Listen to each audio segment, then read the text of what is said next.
بالله من الشيطان الرجيم. بسم الله الرحمن الرحيم. قال فمن ربكما يا موسى؟ قال ربنا الذي أعطى كل شيء خلقه ثم هدى. صدق الله العظيم. عزتمندو د الله رب العزت خالقیت او د الله رب العزت ربوبیت هغې باندې یو څو خبرې تاسو مخکې کومه. الله رب العزت داسې خالق دی چې دا هر څه دا ځمکې اسمانونه سمندرونه دا غرونه او دا څومره ګټې دي حجر دي شجر دي دا الله رب العزت پیدا کړي دي او دې کې د الله وحدانیت ښکاري. ځکه موسی علیه السلام نه چا تپوس وکړو چې موسی ستا رب څوک دی؟ موسی علیه السلام ورته وفرمایل زما رب هغه ذات دی الذي خلقني ثم يهدين. هغه ذات دی زما رب چې هغه پیدا کوي او د پیدایښت نه وروسته هغه یوازې نه پرېږدي. په سمندرونو کې په دې غرونو کې په دې ځنګلاتو کې دا څومره مخلوق چې الله پیدا کړی دی د پیدایښت نه وروسته بیا دا تنها نه دی پرېږدی بلکې دې د الله رب العزت رزق ورکوي.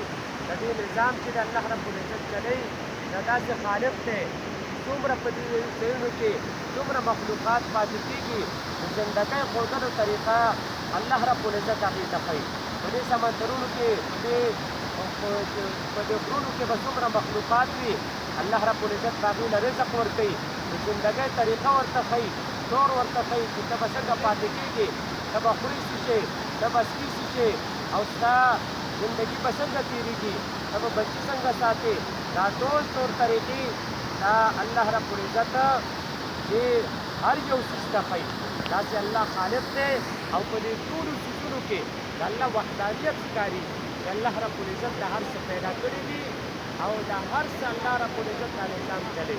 نو الله داسې خالق دی چې دا غرونه او دا دریابونه دې ته موږ وګورو په دې کې هېڅ نشته څه اسباب پکې نه ښکاري. د دې نه باوجود په دې کې څومره مخلوقات د الله رب العزت هغه موجود دی هغه خوري هغه څکي هغه زندګي تېروي.